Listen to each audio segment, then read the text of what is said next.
Okay, welcome everybody to another episode of Event Icons. I am your guest host, Laura Lopez with Social Tables.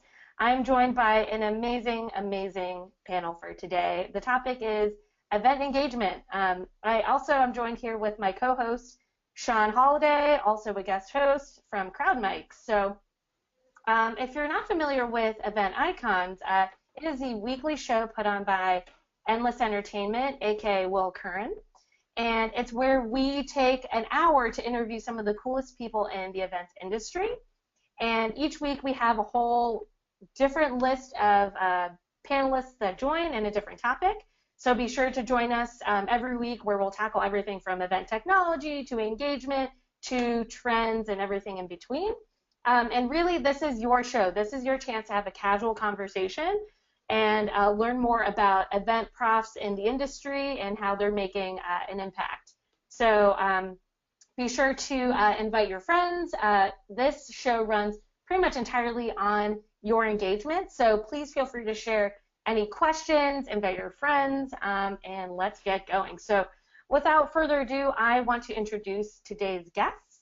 Our first guest is the Julius Solaris, the editor of the Event Manager blog, which I know many of you are very familiar with. Event MB is the largest website worldwide for event professionals, and he recently published an update to Engaging Events, which is a book about engagement at events. It's been downloaded over 20,000 times, which is nothing to sniff at, by event profs around the world. Cool fun fact about Julius. He just moved to Vegas from London, so welcome, Julius. I did, yeah. Thank you very much for having me on the show. It's a pleasure to be here. Awesome. Our next guest is Jose Gallegos. He is from TINT. He's the Content Marketing and Community Manager at TINT. He has 5+ years of experience working at both B2B and B2C marketing roles. And fun fact about Jose, he's been skydiving twice. Jose, what's up with that?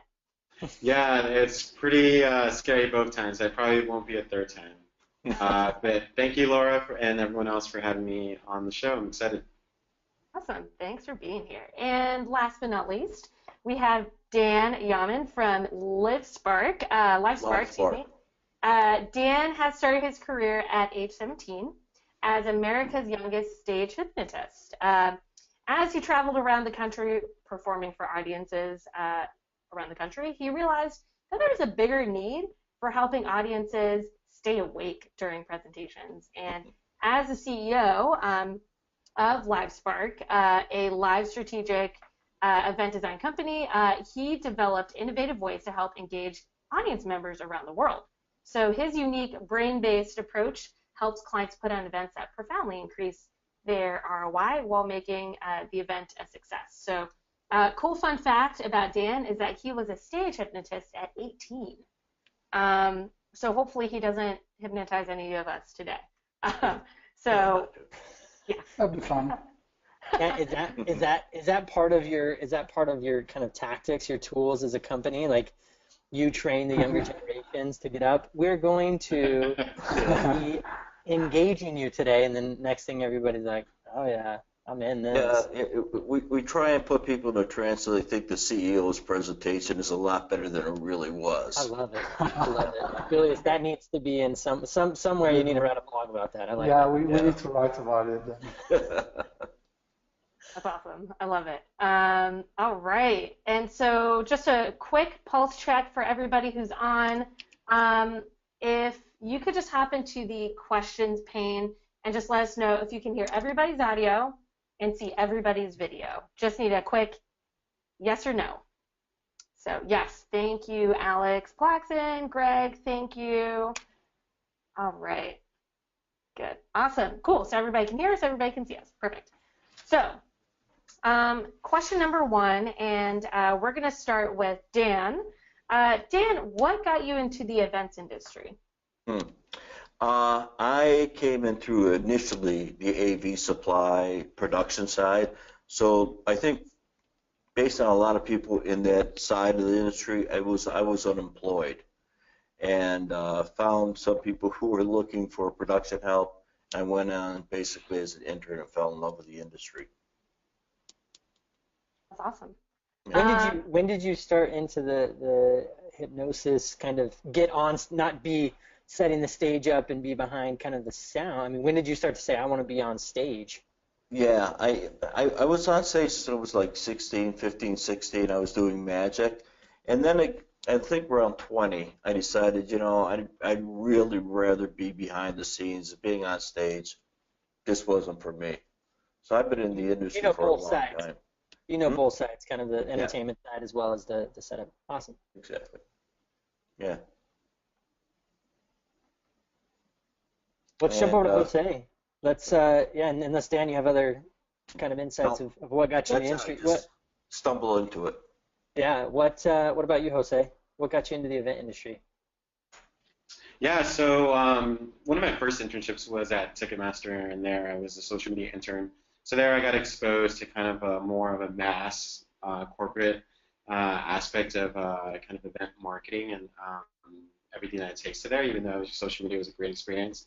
After that, I kind of went to like agencies and a bit more startups, but now that I've almost been here a year at TINT, TINT is a social media display, and that can be displayed at events or even websites. So here, a lot of our big clients include like Coachella, a lot of music festivals, conferences.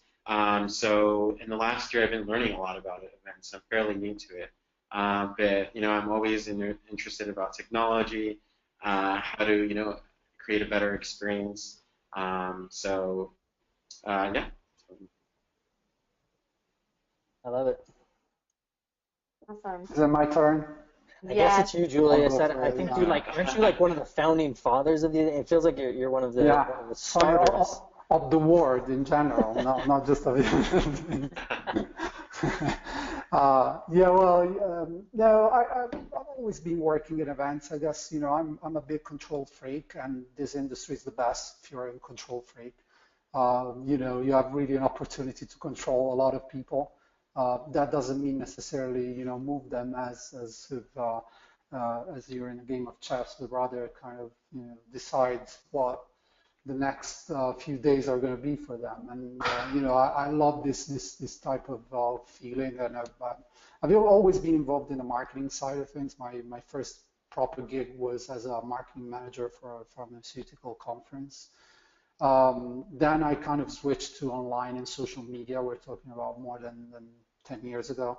And in 2007, I started the Event Manager blog because I was reading at the time about blogs. They were really cool at the time. And, the people were saying, what's the one thing you can write 50 articles about? That's your blog topic. And the only thing I could talk about were events and my experience with it, but also analyzing kind of new technologies and social media, how were these new things going to affect an industry that was quite traditional, and it still is to a certain extent. So that's when I had the idea to start blogging about it, and the rest is history, I guess.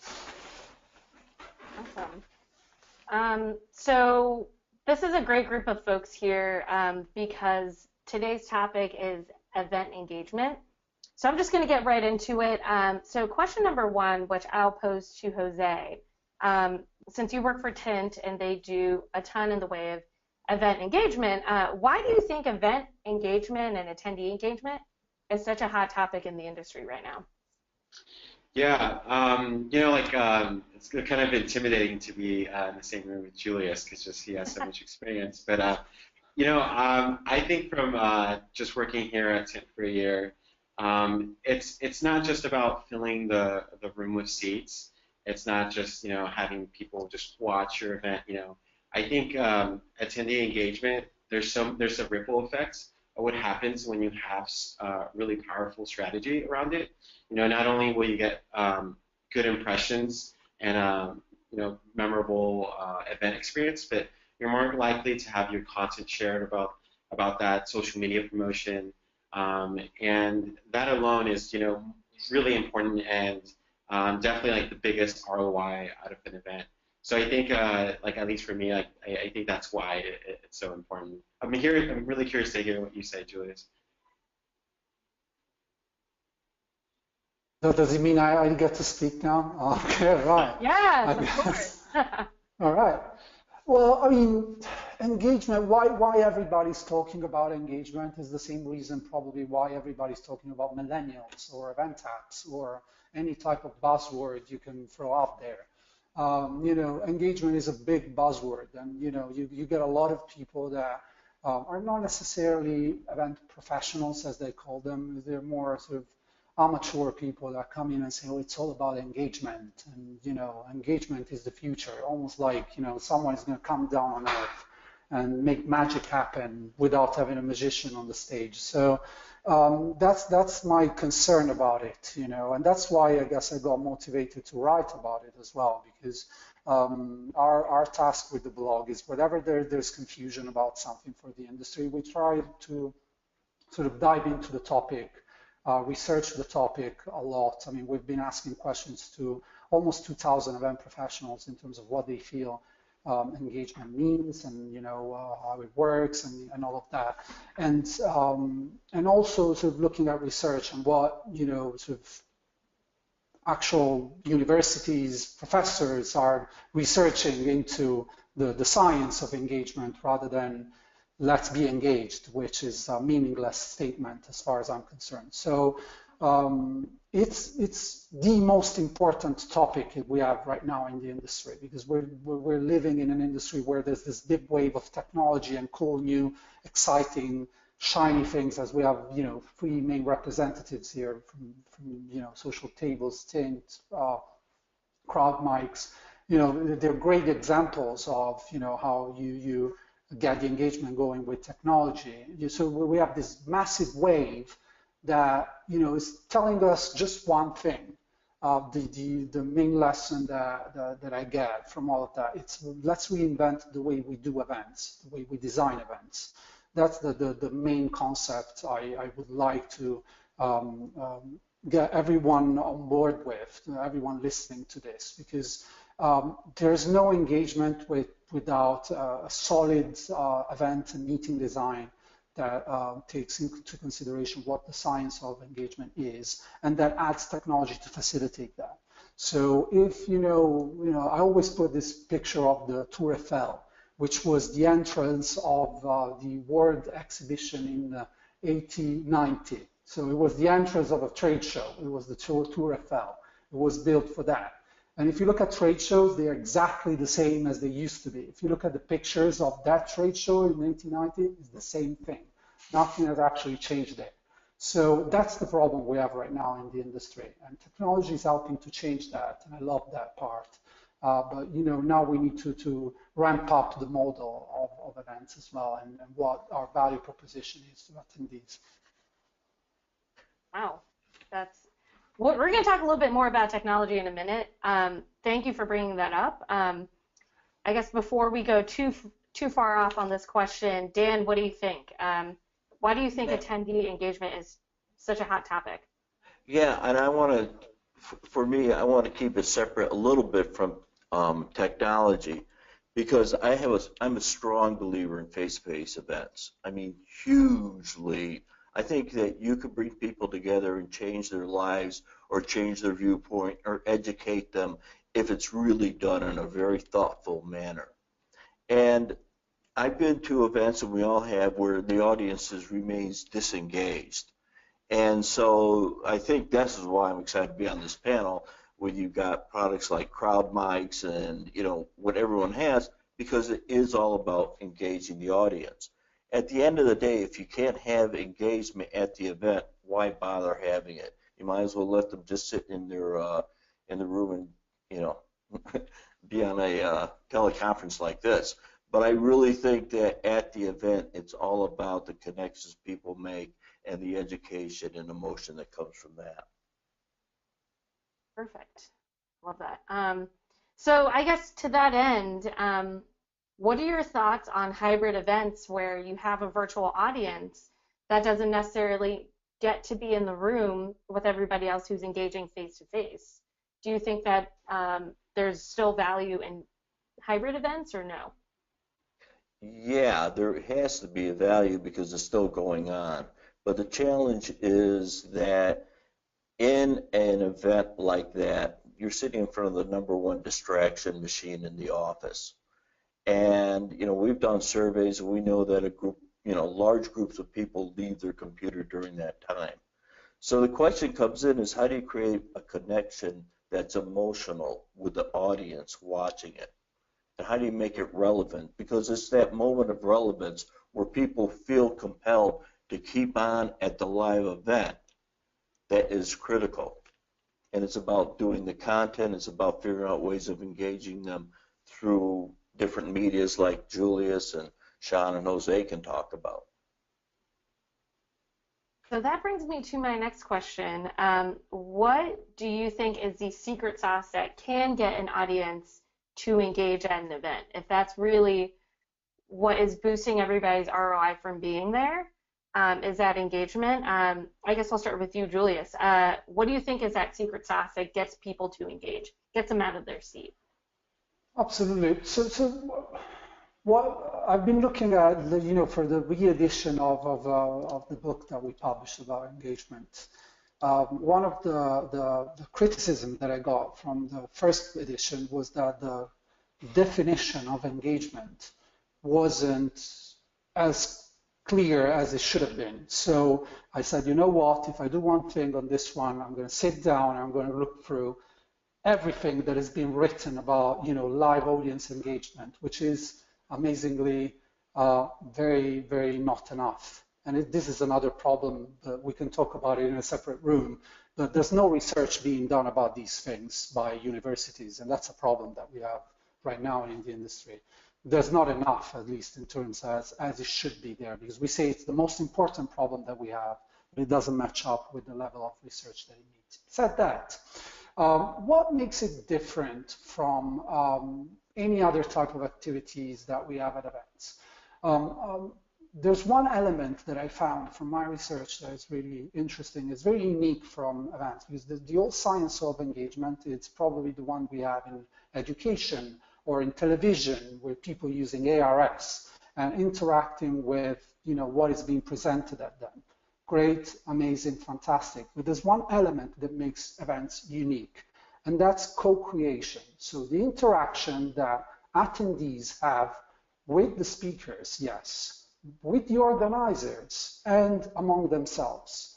That's what makes correlation between the level of involvement they have with the event and the success of the event. So if you're able to connect the attendees to your speaker and among themselves, you will be likely to succeed. So that's not something I've said, but that's what research suggests. So this is, I think, quantum leaps, because it adds clarity. I mean, we were asking questions to event professionals, and we said, what does engagement mean to you? And the most recurrent answer was when attendees interact with each other, when they network. Because event professionals obviously see it. They can't conceptualize it as well as the research, but they see it, that when people connect, that's when engagement happens. So sometimes we think that it's all about what is being presented out there and how we can get engagement, which is fantastic. Having live polls, crowd mics, social media walls like TINT does, and all of that part, amazing, fantastic, adds a new layer of engagement with the speaker and what is being presented and the audience. But what are we doing to connect the audience? So that, it's a big technology question, yeah, but more than that, it's the meeting and event design question.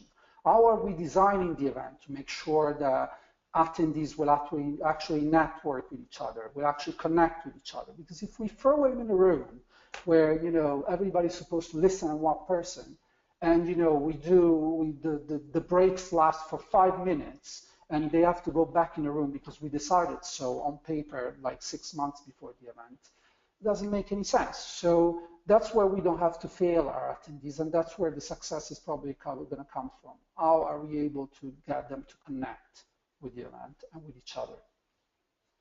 We have a great question here, or comment from the audience. This is coming from Greg Oates. Hi, Greg. Hey, Greg. Thanks for joining us today. He says, love the idea of co-creation, but not enough real research / case studies are out there to support industry moving forward and guide event profs in the right direction. So, Julius, do you have any thoughts on how can we, bring about more case studies to support that idea? That maybe isn't just you. Struggle. I mean, Greg obviously writes for Skift, and we share the same pain of being sort of journalist. Well, he's a proper journalist. I'm just a loud talker. So we share the same drama of having to find good examples to share with the industry, because the industry reacts so well when we share case studies. In an event manager blog, some of the most successful pieces of content that we've done are case studies, because there's so few case studies out there. I mean, I don't believe in the fact that clients don't want to share. I mean, some of them probably don't, but there are lessons that we can share there.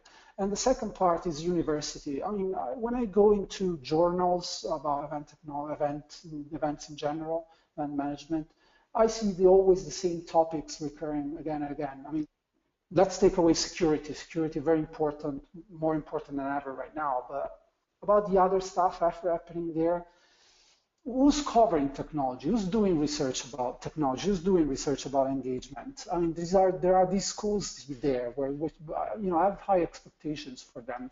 Hopefully, that's something that we'll be able to change. But we need to raise our voice in terms of that. Love it.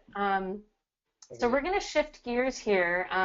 Looks like we had Jose hop off here. He'll probably come back. So Dan, I'm going to pose this question to you.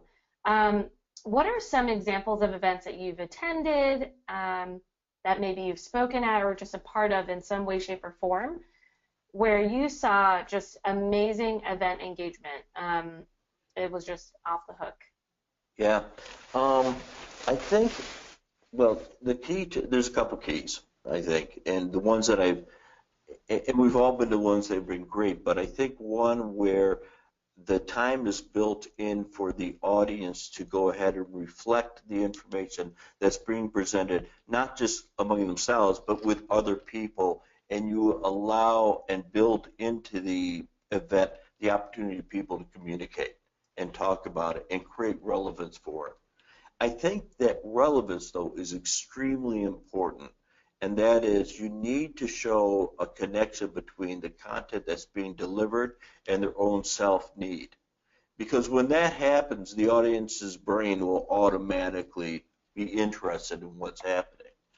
One of the things that we do is we do a lot of sales meetings, and usually on the afternoon of the second day, they have a team building event where they build a bike and do things like that.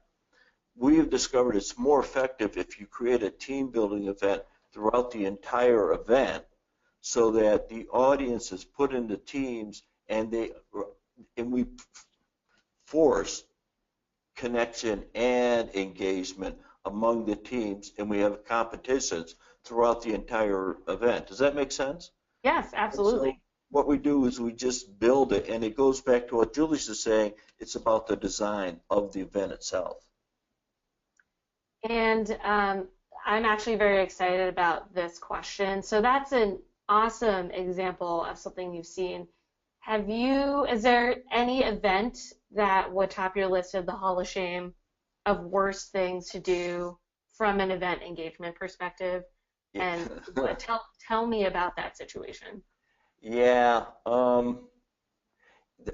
there is, and we've heard the term. In fact, all I have to do is say death by, and everybody knows. Right, exactly. The fact that it's indoctrinated in our culture so much has to be an indication that, hey man, that happens. And what I've seen in that is where people are so in love with their content that they feel the need to go ahead and delivering it way beyond the need for anyone else or their ability to absorb that information. So the one thing which I was thinking just happened recently I was at, they were smart by saying to each of the speakers, what are the 3 things that you want to make sure everybody walks away with? The only problem was they didn't say you can only give information related to those 3 things, because what they all had was, well, here are the 3 things I want you to remember, and here are the 20 other things I want to communicate. And so the audience never got the ability to say, wait a second, what's important? And it created an overwhelm. And you can always tell for me those events because you go to the bar shortly after the event ends and you see crowds of people. It's engaging, but they're not engaging in the event. They're engaging in something infinitely more fun. So I kind of, something Amen. Julius said, and Dan also highlighted, you know, there are tools, crowd mics is one of them, Glisser, Catchbox. You can talk about all these tools, presenter to audience, making that connection. Right. You know, Julius, I know you're around it. Dan, I looked into a lot of the stuff that LiveSpark does as well. What are you seeing that's getting more of the interconnections, like you were talking about, Julius, where it's me to you, you're not the presenter or anything, we're just two guys in an audience and want to chat, we have some mutual stuff. Who do you see is doing really well with that? Well, it's my style not to make any names in general. Sure. Like other the people present, and since we have social tables, that's exactly what we're talking about. You know, how do you connect people sitting at a table, and how do you design the seating of a table? Is it really a stupid thing? No, it's not. Events are not stupid things. That's one thing we have to realize as well. And you know, whenever we hear the mantra that it's all about face-to-face, it is. We're not trying to say otherwise. We're saying, you know, let's make face-to-face even more relevant and more meaningful, because you know, throwing people in a room and expecting that things are going to happen, that's not event planning. That's you know, throwing people in a room. So if you can use technology, you know, some people succeed. Some people lose weight by using, you know, Apple Watches, whatever, Fitbits, and you know, tracking their data. Is that stupid?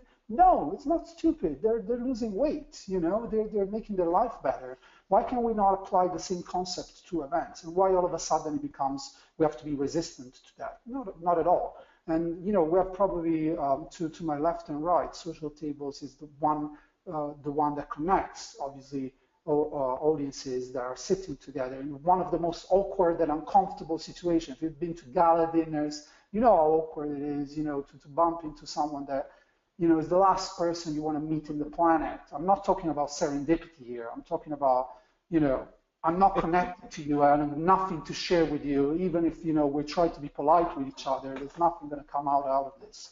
Or, you know, people that put effort in that. But, you know, mobile apps, probably event mobile apps in general, this is the reason why they were born to begin with. And they got the speed that they got, you know, in 2009, 2010, because they were promising better matchmaking at events. And, you know, matchmaking is the important bit. Everybody says that they nailed it and it's happening, but it's still very awkward. You know, even to go through an app and say, oh, is it you? I mean, it's awkward. Or, you know, looking at a badge and saying, you know, oh, right, you come from that company.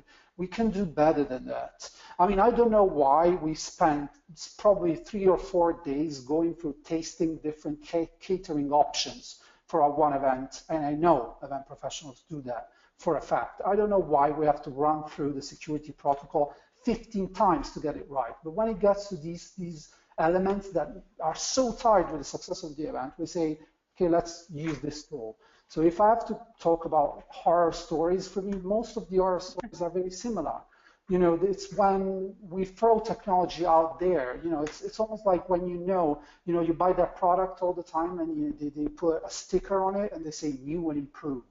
But you know it's going to be the same thing, right? So it's exactly that same feeling that I've had at those events where it's the same event all over again, but they throw out a catch box or a crowd mic to be cool. All of a sudden, all these people taking pictures with the catch box and thinking that they're going to be cool after that. But if you know you're not proposing anything substantial in terms of content or interaction, if you're not facilitating their interaction, if you're not communicating to the audience that there's a crowd mic and they can ask questions in their mobile, which is pretty cool, but you have to inform them on how to use it. It's not just about throwing the tool out there. So whenever I see that sort of, you know, yeah, I tick off technology and I got something out there, that's what upsets me, whether it's not backed up from events. Some great examples are events like, especially in the tech sphere, they're more sensible to that. So you know that if you don't have the application, you can do anything at the event. You can't pay for things. You can't see them speaking. So they really get you into the mentality of saying, this is really an investment for us. This is the value. We're going to bring you value for using this. You're going to be rewarded somehow. You're going to be able to give us feedback through it. There's a reason why we're doing these things. And, as an event, we're backing that up. We're not just throwing it out there, expecting it to do magic. Yeah. I love that. I feel like I should give a standing ovation because that is something that we hear in event technology so often. I actually just did a webinar, for Social Tables, and we were talking about event technology. And I think one of the reasons why people are so confused about it, don't know how to use it, or they are using it but halfway, is because people don't know the best way to leverage that piece of technology in order for it to truly achieve your event's goals. So yeah, if you want audience engagement and you start using crowd mics, you don't tell anybody that you're using crowd mics, or I don't know, include it in your pre-event marketing materials. Nobody's going to use it, then you're going to look at crowd mics as a failure for your event, when really there needs to be a little bit more education on that front end. So thank you so much for bringing that up. And Laura, Yes, please. Let me just add to that. You said using technology for your event goals. I think one thing that's missing in a lot of events I see are event goals. That they think it's about bringing people together, but they don't look at beyond that. And I think if you had people more disciplined in saying, what specifically do we want to have accomplished at this event, they could use technology in a more effective way. Well, I think, going back as well, that same point, Dan, and what Julius mentioned earlier, people will throw crowd mics. It's the cool thing that we won Event Tech of the Year. It's like, let's wow our audience. And I can name some big Fortune 500 companies, Fortune 50 companies. They're literally doing it just to show off, but they're not doing it right. And so we come in and it's kind of half thrown together. Let's try this. The CEO's on stage. We're like, somebody out there talk, and all of a sudden it just stumbles along, and it was used more just tech for tech to check the box, and not so much if I can add to actually implement. So. Because it made me think about something, Sean, but it's coming from Dan as well, and I think, it doesn't have to be about technology all the time, despite obviously this is a passion of mine, and I'm sure a few others here on the panel, but I'm preparing a webinar for this month we're doing for Event Manager blog on sponsorship. And, it's the same thing. It's the same thing. There's a problem that we have with event sponsorship. And a lot of event planners go into brands and say, they send them their prospect with whatever, the inventory they have. That's it. That's and they expect the money to flow in because they have an event.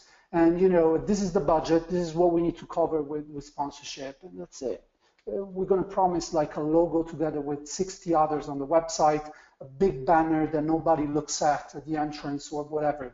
Few may look at, but they don't know what to do out of it. So, we have the same exact problem in a lot of different verticals of event planning, and sponsorship is definitely one of them that I see very tied to that. How do we provide value to these sponsors? I see companies that are doing their own events because it's not a problem with events. Events work very well for brands, but, if I sell exposure and that's it, nobody wants exposure anymore. That, we're living in an age where we can analyze everything, and all of a sudden you sell me exposure. It doesn't mean anything to me. So you know what? I'm going to do my own events. I'm going to do road shows, as Social Tables does, for example, or other brands do, I'm sure. Because, you know what? It's better to have 20 people that care about what I'm saying than 2,000 that are going to be grabbed into my booth, physically grabbed, or I'm going to have amazing looking ladies to lure them in. I mean, there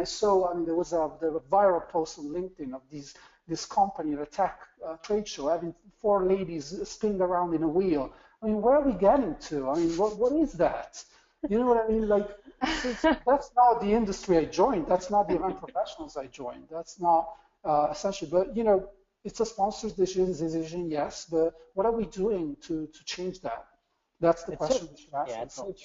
It's such a good point. Have any of you been to like Oracle Open World or Salesforce's Dreamforce? Those are like prime examples. I mean, they're asking me, let me get your info. Here's a free skateboard. I'm like, I'm not a Salesforce user. We're a small company. Like, we can't even afford to look at Salesforce, let alone use it. And yet they're just grabbing me into their booth. I think strategy and the right sponsorship at the right level. You don't have to bring Salesforce into your little event. Bring in the right group, right? Bring in like an Infusionsoft that manages and has a price point closer to the group of people you're bringing together. So there's a disparity there for sure, Julius. And obviously, just more knowledge. And there's a question that here. That could be its own topic for a show also, is because that very thing that Julius just described, there's a very big, I'm just going to throw this in here real quick. There's a really, really big show that happens every year in the latter half of the year that everybody knows about. If you're an event professional, you know about it. It will remain unnamed, but they were surprised that we weren't going to attend this big conference this year. And I had to get on the phone with their main show organizer and one of the VPs from this organization to basically explain to them that the sponsorship package that they had built out for us was just, we don't see value from it. And I guess I was the very first person who ever told them that exposure just doesn't do anything for us anymore, for them, for their organization. And they were just shocked. And I just gave them the polite suggestion that, how about a make your own sponsorship package? Because different things mean different things to different people. So, a small company may love that exposure and they're willing to pay $10,000, $20,000, $30,000 for it. But for us, we'd rather do a speaking engagement with 20 people who really want to learn about this one particular thing.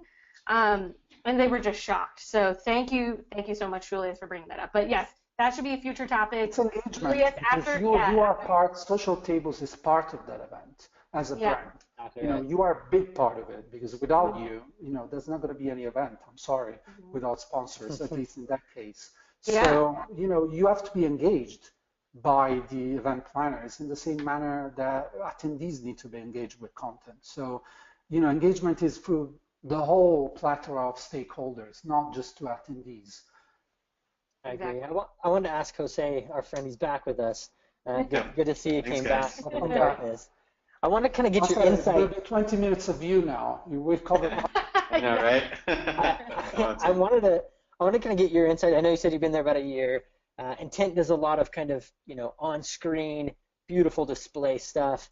I kind of have our own insights, but I'd want to hear from you. What engagement levels change do you see, or how much more do you see people when they see themselves on a screen? I mean, how do you see the reaction there? Yep, great question, Sean, and glad to be back. So for an example, I forget the name of the customer, but this year they did something more enticing than just the social wall. It was called the Social Wall of Fame. And basically there was an opportunity for anyone who's attending the event to kind of share their story or their experience of it. And they were giving away prizes at every single hour. So by doing this, it really was a natural way to get someone to post about the event instead of saying hey, use our hashtag. No, how about you become part of the community of all these stories here and give your 2 cents, whether it can be good or bad. And I think that was a really smart method, that just because you have technology doesn't mean that it's going to work. You have to put a strategy around the technology. And I know you guys were mentioning some earlier about just because you have a crowd map, just because you have all these tech and tools, if you don't know how to use it, they're pretty much worthless. And you don't know that. And that's what we see I think with any technology company, if you don't know how to use it to its best, then it's very hard. So I think having some sort of incentive, whether it's to make them feel important, or to give away something, or to be part of just something bigger than the actual event. I think that's usually a trend I see that makes the most successful events. I agree, and I think people love recognition. People love to just see themselves up on the big screen. They love to just kind of get that that extra little push. It's like that basketball or your A's game when you're like, they're doing not the kiss cam. I'm trying to figure out. The span, the pan you that's get all over. excited, like, oh, you're on camera, so it's your like, your 15 minutes. I mean, your 15 seconds of fame. So Exactly. Kind of taking that idea. Yeah. We just see that, we'll do polling, we'll do texting and crowd mics, we'll do whatever, and then all of a sudden we put it up on the screen, people just start blowing it up. Yeah, oh, hey, like, whoa, why on the am I screen not part now? of that? Yeah, Because exactly. all of a what sudden. are you doing there, Sean? And that's one of the reasons why I've advocated towards mic solution, because what you're doing there, it's much more than exposing them to the audience. What you're doing there, you're almost like making them feel better that they're scared as hell to speak in public, and you're being sort of almost like taking advantage and going towards like probably put people in the worst possible spot ever by having these runners at shows that have to dodge audiences and run with the mic to ask a question to someone that doesn't want to speak in public but has something to say. So what you're doing there is almost like a metamorphosis of the problem. You're helping them to solve an issue that everybody has. People fear speaking in public more than dying. So Yes. that's a challenge. Great point. Ranking that was out there. So absolutely, you're doing something of help, of value to them, because you're giving them a chance to say their opinion without going outside of their comfort zone. And then for some people, that's a big deal. That's why live interaction is living a second life, because people want to speak up, but they're afraid to do so sometimes. Yeah, that's a really great point, Julius. And I like to add too, we all have a unique perspective on things. We all have a unique take, approach, and just come from our personal experiences. So I love that also too, that everyone has their own story and can share their experience, because sometimes we different perceptions, we might not get it, and the brand might not be able to communicate it all, or the team who's behind the event might not be able to capture the value and everything. So that's the beautiful thing about having any kind of those platforms where anyone can be a broadcaster about your event and even show more value than we didn't think. Awesome. So let's shift gears slightly here. Dan, this next question is for you. So you wheel and deal in the gaming industry, which is huge for engagement. I know that digital sports has become a really, really big sort of subgenre of gaming. Can you tell us about something maybe that is a big innovation in the way of engagement at some of these gaming events? I can talk about games that we use at events that I've seen effectively used. By the way, I wrote a book called I'll Take Learning for 500, and it's all about using game shows to engage the audience into it. And the reason why is this, because when you ask a question to an audience, the brain automatically searches for an answer. You cannot ask a question without the brain getting engaged. So if you want to bring the audience back into the present moment, ask a question. Does that make sense? Yes. You see, I just asked you a question and you thought about it and go, yeah. So what we'll do... Didn't catch Julius or Jose. They were like, I was all, yeah. But the point is, he was engaged. And so what we will do is, again, along with the idea of teams, is we'll divide the audience in teams. We'll show multiple choice questions, and then we build into the graphics. We have a pretty robust system that will show the percentage of correct answers by team. And then you can go ahead and parse it. But it's the competition, it gets them laughing, it gets them cheering, and it creates an emotional experience for people. And by the way, emotion is a huge source of engagement. In fact, the biggest indicator of whether or not something is remembered is the level of emotion people are in when they get that information, which is why everyone on this panel has a part in that, because we're all about creating emotional stories or opportunities. So that's the type of games we get involved in. And again, we do a lot of sales meetings, and it's all about competition with salespeople. So we create that environment that people feel like this is what I do outside the event, and let's create that environment inside the event. I know I remember this one, just Julius's fire and anger towards some things that helped. It'll solidify in my brain some of the things that research, right? We just need more data from everybody. So I totally get what you're saying, Dan. It's all about what you feel, right? Not so much about all the things you hear in the presentation.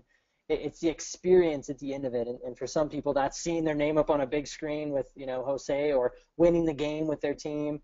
And by the way, there is a lot of research in the world of neuroscience on how to create engagement. There's a lot if you really go look at how to create emotions, why emotions play an important part of memory, how to trigger that, how to keep that sustained. So there is a lot of that. It just may not be based around the event business. And I think it's because people don't necessarily connect neuroscience with how people learn and then how that boils down to the event. Which is what I've been doing for the last 10 years. Yeah, I think it's crazy that it's not always top of mind. Yeah. I'm gonna give a shout out to my man Roger Haskett. He is at ILEA Live right now, but he also does a lot of research in the way of neuroscience and bringing that into event engagement, because neuroscience actually backs up how people learn and active learning. So it's great for speakers who have interactive workshops, and what's the best way to really make sure that your point is, sticks in somebody's brain. So sounds like the next topic, the art and science of event. Yeah, that's great. We have another question from the audience here. This is another one from Greg Oates. Thank you, Greg. How come the event industry isn't pushing academia to develop more research around the science of events? And what do you all think is the solution to that?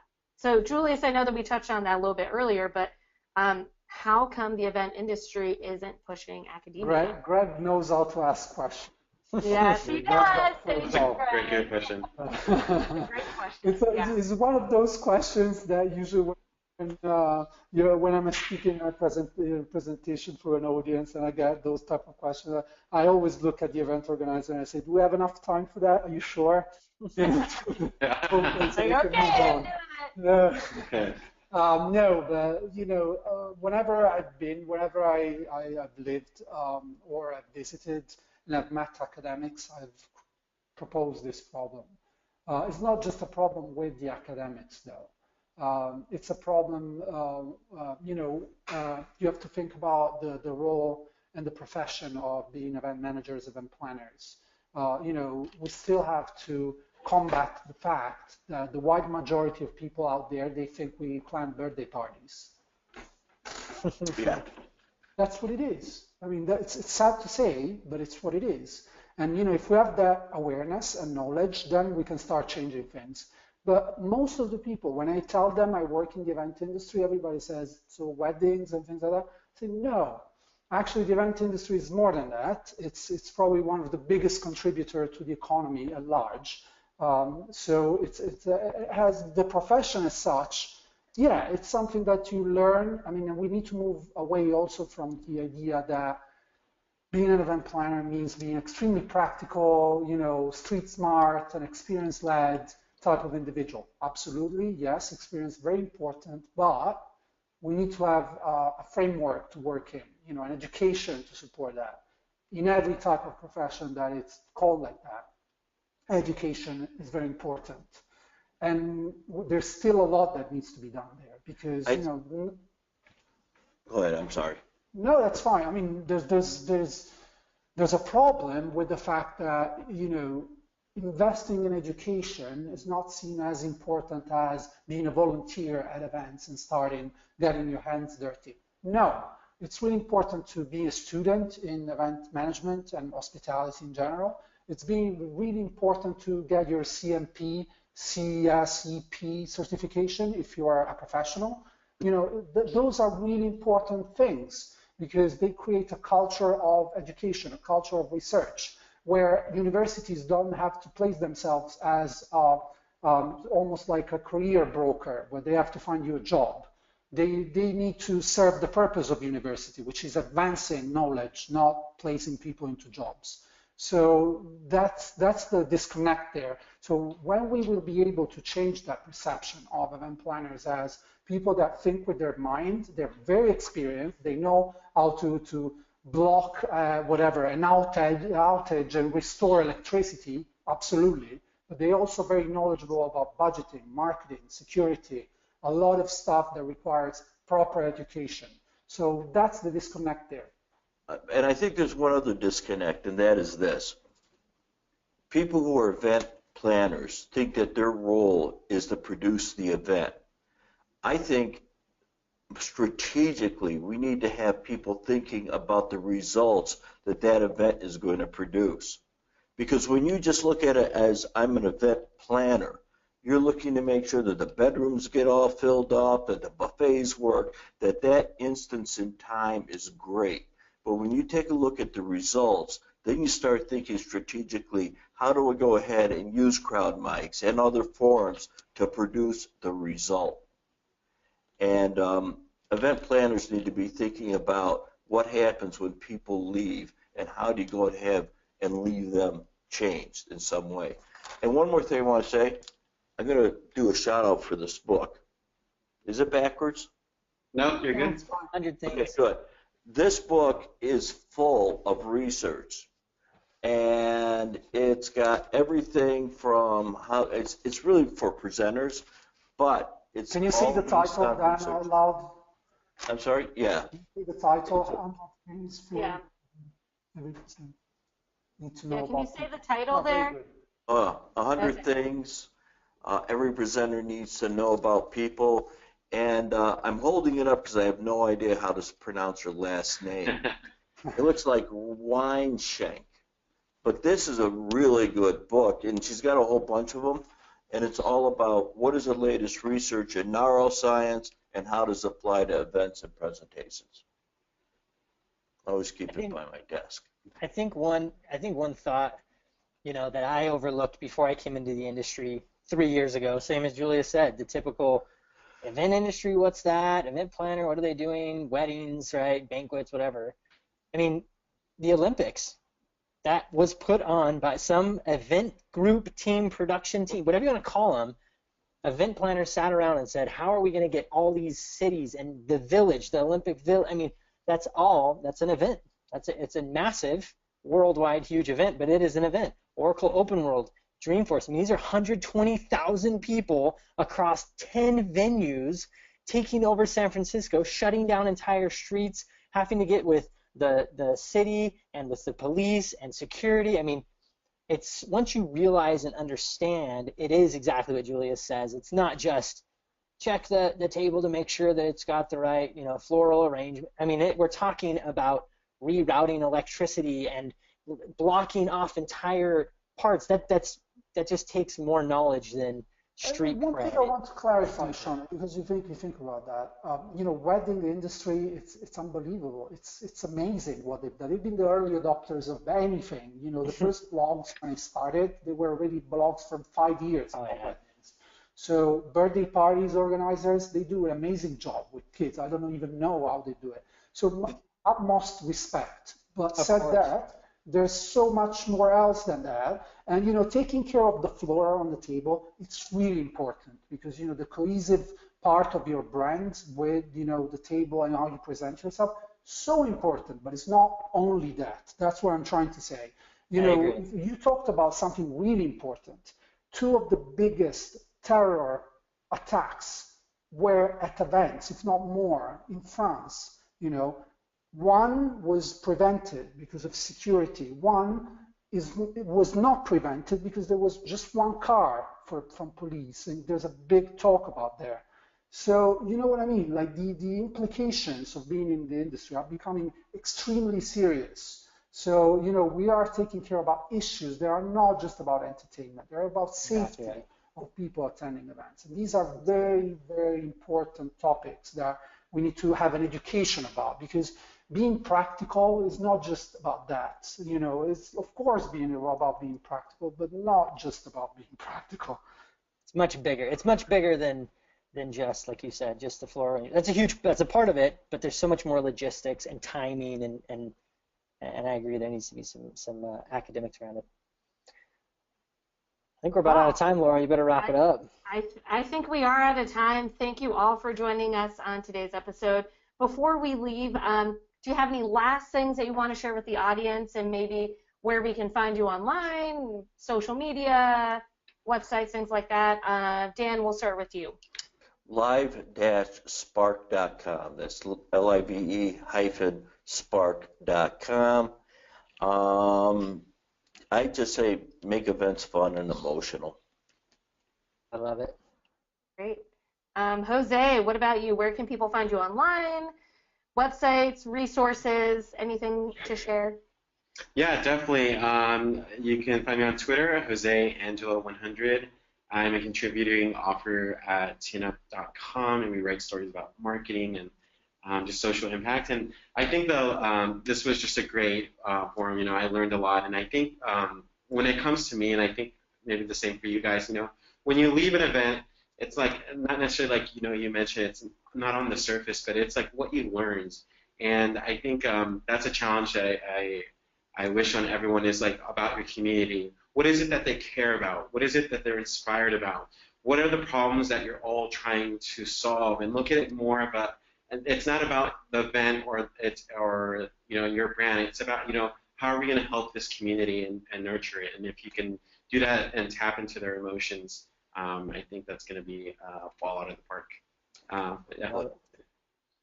Perfect. And Julius? You can find me as Julius, TOJULIUS, everywhere on Facebook, Snapchat, Twitter, and eventmanagerblog.com. I invite you to have a look at Engaging Events is the name of the book. It's freely downloadable, no email required to download it. So you can just click and open it. There's plenty of research and talks about a lot of the things that we discussed today, not just myself, but Dan and Jose and Sean and Laura mentioned as well. So, and also there's a comparison of more than 100 event technology tools to create engagement with charts and all of that. So that's really helpful if you're deciding to adopt technology to boost engagement in your events. And it's free to download, so just grab your copy. Great. Perfect. Love it. Awesome show. Thank you, Julius, Dan, and Jose for joining us today. Thank you, Laura. Thank you, Laura. Thanks, Sean, for all. Thank you, Sean.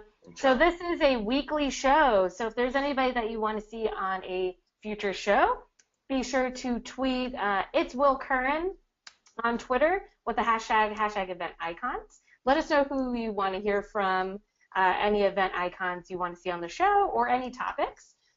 Please feel free to send those over to Will Curran. And this is a weekly show that happens every week at 5 p.m. Eastern. So hopefully we'll see you on the next show. And thanks again to our panelists. We'll see you next time. Hey, guys. Yeah.